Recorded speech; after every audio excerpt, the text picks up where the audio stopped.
Hi everyone, welcome back to another video from Crazy Gamer. Today in this episode we are going to be learning how to change language in Infinity Ops.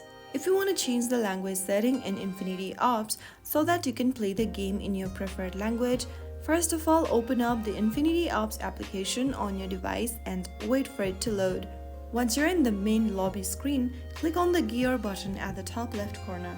This will open up the menu from where you'll need to tap on language at the top right, and from the language section, select the language of your preference.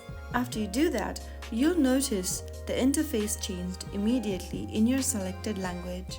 And there you have it.